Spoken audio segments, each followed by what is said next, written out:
Hello, welcome to W S cube tech. मैं B सिंह आज के मैटलैब के वीडियो में ये बताने वाला हूँ कि लॉजिकल ऑपरेटर्स कौन-कौन से होते हैं और उसको यूज़ कैसे करते हैं। तो चलिए स्टार्ट करते हैं। सबसे पहले देख लेते हैं लॉजिकल ऑपरेटर्स कौन-कौन से होते हैं। तो लॉजिकल ऑपरेटर्स होते हैं हमारे पास एंड और नॉट। तो यहाँ पे मैं एक बार कमेंट में लिख देता हूँ, उस चीज़ को हम परफॉर्म भी करेंगे एंड और एंड नॉट लॉजिकल ऑपरेटर्स को। तो इसके अंदर हम सबसे पहले देखते हैं कि एंड ऑपरेटर कैसे काम करता है। तो हम इसके अंदर सबसे पहले सिंगल ऑपरेटर पे देखेंगे और फिर मैट्रिक्स ऑपरेशन पे देखेंगे। तो सिंगल ऑपरेटर के अंदर अगर मैं कोई भी वैल्यू लेता हूँ, सपोज a इक्वल्स टू 2 और b ले लेता हूँ, b इक्वल्स टू कोई भी वैल्यू, b इक्वल्स टू 3 ले लिया सपोज। अगर मैं एंड ऑपरेशन परफॉर्म करता हूँ तो इसके अंदर लॉजिकल ऑपरेटर है, तो लॉजिकल क्या रिप्रेजेंट करेगा, आइदर वैल्यू हाई होगी या लो होगी, यानी कि वैल्यू या तो 1 होगी या 0 होगी। उसको ये मतलब नहीं है ऑपरेटर को कि ए के अंदर कौन सी वैल्यू पड़ी है, 2 है, 200 है या 2000 है। इसके अंदर 0 के अलावा कुछ भी है तो उसको वो 1 मानेगा, और अगर 0 है तो 0 मानेगा। तो सपोज मैं एक एंड ऑपरेशन करके बताता हूँ। तो उसके लिए जो सिंबल है, तो हमने यहाँ लिया ए, इसके लिए जो सिंबल आएगा वो एंड और बी। इसका मतलब इसके अंदर अभी वैल्यू हमारे पास 1 है और इसके अंदर भी वैल्यू 1 है, तो 1 एंड 1 का आउटपुट आता है हमारे पास 1। तो अगर मैं एंटर करता हूँ, यहाँ देखिए, यहाँ अगर मैं एंटर करता हूँ तो हमारे पास आंसर आ जाएगा 1। 1 का मतलब है ए एंड बी, 1 1 का अगर मैं एंड ऑपरेशन परफॉर्म करता हूँ तो 1 आता है। अगर इसी के अंदर बी की वैल्यू मैं 0 असाइन कर देता हूँ, तो यहाँ पे देखिए ए के अंदर 2 है और अब बी के अंदर ओवरराइट हो चुका है, 0 आ चुका है। तो इसको अगर मैं ए एंड बी करता हूँ तो उसके अंदर ए एंड बी का जो आउटपुट आना चाहिए वो आना चाहिए 0, क्योंकि एंड ऑपरेशन में का जो आउटपुट आता है कि दोनों 1 होंगे, यानी दोनों इनपुट 1 होंगे तभी आउटपुट हाई आएगा। अगर दोनों इनपुट में से कोई भी इनपुट 0 हुआ तो आउटपुट लो आएगा। तो इसके अंदर देख लेते हैं ए एंड बी ऑपरेशन का। तो ये देखिए, ए एंड बी, ए के अंदर हमारे पास एक हाई वैल्यू थी 1 और बी के अंदर हमारे पास 0 था, तो 1 एंड 0 यानी कि दोनों इनपुट हाई नहीं हुए तो हमारे पास आउटपुट क्या आ गया, 0। तो इस तरीके से हम एंड ऑपरेशन इंडिविजुअल कर सकते हैं या इंडिविजुअल वैल्यूज़ पे कर सकते हैं। उस वैल्यूज़ को अगर मैंने इंडिविजुअल वेरिएबल में डाला है तो उस वेरिएबल पे कर सकते हैं। तो ये हमारा वेरिएबल के साथ था। वैसे ही हम डायरेक्टली भी कर सकते हैं वैल्यूज़ के साथ। सपोज 2 एंड 3, आउटपुट क्या आना चाहिए, इसका आउटपुट आना चाहिए 1, क्योंकि दोनों वैल्यू हाई है, यानी कि दोनों के अंदर कुछ ना कुछ वैल्यू है, तो यहाँ पे हाई है। अगर मैं 0 एंड 1 लेता हूँ तो इसके अंदर आउटपुट 0 आना चाहिए। तो यहाँ पे देखिए 0 एंड 1 का जो आउटपुट है वो 0 है, 2 एंड 3 का आउटपुट है वो 1 है। तो एक बार क्लियर स्क्रीन कर देता हूँ। अब एंड ऑपरेशन के बाद हम और ऑपरेशन करते हैं। और ऑपरेशन भी हम अभी सिंपल सा इंडिविजुअल वेरिएबल पे ऊपर करते हैं। इंडिविजुअल वेरिएबल हमने वही ले लिया, a equals to 2 and b equals to 3। अब इसके अंदर और ऑपरेशन परफॉर्म करना तो b और का सिंबल लगाएंगे और c। तो हम यहाँ पे देखेंगे a ले लेते हैं, क्योंकि c हमारे पास कोई वेरिएबल नहीं है, तो a ले लिया यहाँ पे। तो b और a तो और ऑपरेशन दोनों के अंदर 1 है तो आउटपुट 1 आना चाहिए, तो यहाँ पे 1 आया। सिमिलरली अगर किसी एक के अंदर 0 भी हो, तो सपोज मैं c इक्वल्स टू 0 ले लेता हूँ। तो अगर मैं कोई भी हाई वाले वैल्यू को c से ऑरिंग ऑपरेशन करता हूँ तो भी हमारे पास हाई आउटपुट आना चाहिए, यानी कि और ऑपरेशन के अंदर if any of the input is high then output is high, ऐसे आता है। तो इसके अंदर हमारे पास b, देखिए यहाँ पे b और c, तो यानी b के अंदर हमारे पास हाई यानी कुछ ना कुछ वैल्यू है, c के अंदर हमारे पास 0 है। तो b और c, अब हमारा डेफिनेशन क्या कहता है कि अगर कोई भी इनपुट हाई हुआ तो आउटपुट हाई आना चाहिए, यानी कोई भी इनपुट 1 हुआ तो आउटपुट 1 आएगा। तो यहाँ पे देखिए हमारे पास 1 आया, 1 का मतलब हाई है। क्यों? क्योंकि ये लॉजिकल ऑपरेटर हमेशा आइदर 1 और 0 आउटपुट देता है, 1 के अंदर हाई और 0 के अंदर लो। सिमिलरली एक आता है नॉट ऑपरेटर। नॉट ऑपरेटर के अंदर हम सिंबल जो यूज़ करते हैं वो निगेशन का यूज़ करते हैं या फिर डायरेक्टली नॉट लिख सकते हैं। तो अगर मैं वैल्यू लिखता हूँ, नॉट का मतलब जस्ट उल्टा वैल्यू। अगर मैं नॉट 5 लिखता हूँ तो इसका मतलब 5 तो हमारे पास हाई वैल्यू है, हाई का मतलब कुछ ना कुछ वैल्यू है इसके अंदर, तो उसका उल्टा हमारे पास 0 आना चाहिए। तो यहाँ पे देखिए नॉट 5 का 0 आया। सिमिलरली अगर मैं वही कमांड नॉट 0 लिखता हूँ, 0 का मतलब हमारे पास कोई वैल्यू नहीं है, लो है, तो इसको अगर मैं एंटर करता हूँ तो हमारे पास 1 आएगा, यानी कि हाई। तो नॉट ऑपरेटर क्या करता है, जस्ट इन्वर्स कर देता है वैल्यूज़ को, हाई हो तो लो कर देता है, लो हो तो हाई कर देता है। अब लो हाई डिपेंड करता है कि उसके अंदर वेरिएबल क्या है। अब कोई भी वेरिएबल को वो अज्यूम कर लेता है कि वो हाई है, यानी वेरिएबल के अंदर कुछ ना कुछ वैल्यू होना चाहिए अपार्ट फ्रॉम जीरो।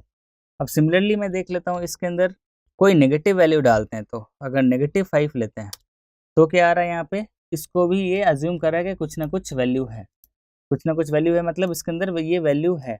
अगर जीरो होता तो इसको मान लेता लो और इसका आउटपुट देता हाई, यानी कि 1। तो चलिए ये तो था हमारा इंडिविजुअल वेरिएबल पे हमारा मैट्रिक्स के इंडिविजुअल वेरिएबल पे हमारा लॉजिकल ऑपरेटर का ऑपरेशन था। अब हम देख लेते हैं कि किसी मैट्रिक्स के ऊपर हम डायरेक्टली कैसे अप्लाई करेंगे इन सारे ऑपरेटर्स को। तो एक बार क्लियर कर देते हैं सारा, और क्लोज करने के बाद हम देख लेते हैं एक मैट्रिक्स जिसके अंदर हम वैल्यूज़ डाल देते हैं 1 2, और छोटा सा ही मैट्रिक्स रखते हैं ताकि समझने में आसानी हो। 1 2 0 एंड 3 ले लेते हैं। तो ये हमारे पास ए मैट्रिक्स आ गया। बी भी सेम साइज का मैट्रिक्स लेंगे ताकि जब भी हम लॉजिकल ऑपरेशन परफॉर्म करते हैं तो मैट्रिक्स के अंदर एलिमेंट बाय एलिमेंट आपका ऑपरेशन परफॉर्म होता है। तो element by element operation perform होने के लिए हमारे पास ए की साइज़ और जो दूसरा मैट्रिक्स ले रहे हैं उसकी साइज़ दोनों बराबर होनी चाहिए। तो यहाँ पे चलिए मैं यहाँ पे लेता हूँ 1 0 45 और 4 ले लेता हूँ। एक वैल्यू सेम ले लेते हैं ताकि हमें पता चले कि यहाँ पे देखिए, ताकि हम इजीली आइडेंटिफाई कर सकें कि कौन सा एंड और कौन सा और ऑपरेशन में परफॉर्म हो रहा है। तो यहाँ पे देखिए हमारे पास ये वैल्यू आई है ए और बी। अब मैं उस पर ए एंड ऑपरेशन परफॉर्म करना चाहता हूँ, तो मैं लिखूँगा ए एंड बी, यानी ए अब मैट्रिक्स है मेरे पास, बी भी मैट्रिक्स है। तो इंडिविजुअली ये element by element and operation perform होगा और फिर हमारे पास आउटपुट आएगा। तो चलिए मैं एंटर करता हूँ। तो यहाँ पे देखिए एलिमेंट बाय एलिमेंट में 1 और 1, 1 एंड 1 आउटपुट आना चाहिए 1, तो ये आ गया 1। 0 एंड 0 यानी दोनों इनपुट ही 0 है तो आउटपुट हमारे पास 0 आएगा। यहाँ पे देखिए एक 1 है और दूसरा 0 है, तो 1 और 0 एंड के अंदर 0 आता है, तो ये देखिए 0। यहाँ पे हाई वैल्यू और यहाँ भी हाई वैल्यू, यानी कि इसको अज्यूम करें 3 और ये 4 है, तो इसका आउटपुट आना चाहिए 1, तो ये आ गया 1। तो इस तरह से हम दोनों मैट्रिक्स पे एंड ऑपरेशन परफॉर्म कर सकते हैं। अब और ऑपरेशन परफॉर्म करते हैं। और ऑपरेशन के अंदर अगर कोई भी इनपुट हाई हो तो आउटपुट हाई होता है। तो यहाँ पे देखिए यहाँ पे 1 और 1 है तो यहाँ हाई आएगा, यहाँ 0 0 है तो लो आएगा। बाकी यहाँ 1 2 और 0 है तो हाई आएगा, यहाँ 3 और 4 है तो हाई आएगा। यानी कि और ऑपरेशन परफॉर्म करता हूँ तो यहाँ 0 आएगा, बाकी सब जगह 1 आएगा। तो चलिए देख लेते हैं ए और बी ऑपरेशन परफॉर्म करते। तो यहाँ पे देखिए सिर्फ यहाँ पे 0 आया, बाकी हर जगह 1 आया। 1 क्यों आया? क्योंकि ये कोई भी वैल्यू अगर हमारे पास हाई हो तो आउटपुट हाई आ जाता है इसके अंदर। अब इसी के अंदर हम देख लेते हैं कि अगर मेरे पास कितनी भी बड़ी मैट्रिक्स हो उसके अंदर हम सारे ऑपरेशंस परफॉर्म कर सकते हैं। अब हमारा रह गया नॉट ऑपरेशन। तो नॉट ऑपरेशन दो टाइप के होते हैं, या तो नेगेशन सिंबल से यूज़ करते हैं या डायरेक्टली हम नॉट से भी यूज़ कर सकते हैं। तो चलिए इसको देखते हैं हम नॉट ऑपरेटर से यूज़ करके। तो हम एक बार स्क्रीन को क्लियर कर देते हैं। ए है हमारे पास मैट्रिक्स, अब हम इसको लिखते हैं naught of a. Naught of a का मतलब हुआ कि जो हाई वैल्यू हो सब लो हो जाए, लो है वो हाई हो जाए। तो यहाँ देखिए ये हाई वैल्यू थी, हाई वैल्यू का मतलब कुछ ना कुछ है इसके अंदर, तो वो हमारा 0 हो गया, इसके अंदर कुछ भी नहीं है तो ये 1 हो गया।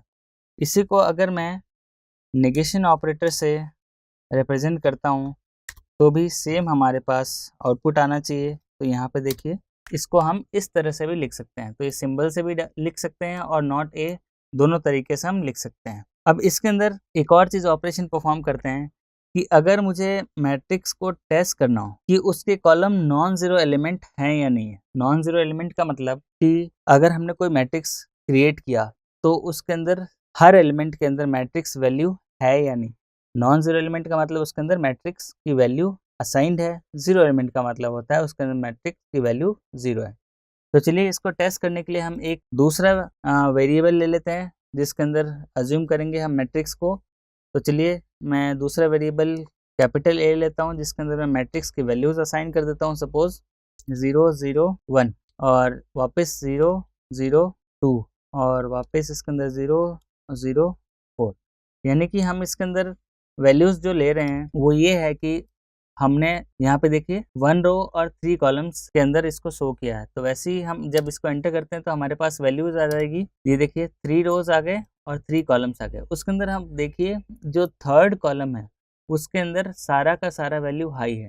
तो अगर मुझे चेक करना हो कि सारे कॉलम में अगर सारे एलिमेंट 0 हो तो हमारे पास 0 आए, अगर कोई भी एलिमेंट हाई हो तो हाई है। तो उसके लिए जो कमांड यूज़ लेते हैं वो लेते हैं ऑल का। यानी कि ऑल एलिमेंट के अंदर चेक करेगा कि कौन से जो वैल्यूज़ हैं वो नॉन ज़ीरो हैं। तो ऑल कमांड यूज़ किया हमने और मैट्रिक्स ए की वैल्यू असाइन कर दी।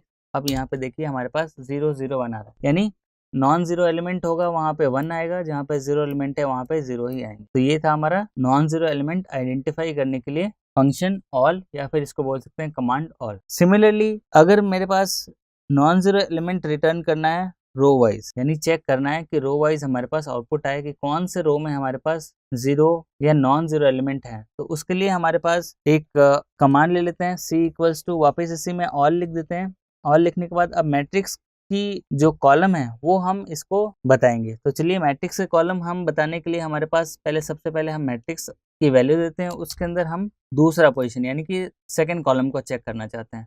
सेकंड कॉलम के अंदर नॉन जीरो एलिमेंट है कि नहीं है, तो नॉन जीरो एलिमेंट हमें यहाँ से पता चल रहा है कि नॉन जीरो एलिमेंट है ही नहीं, तो सारे आंसर जीरो आने चाहिए। तो मैं अगर इसको एंटर करता हूँ तो यहाँ पे देखिए सारे आंसर जीरो।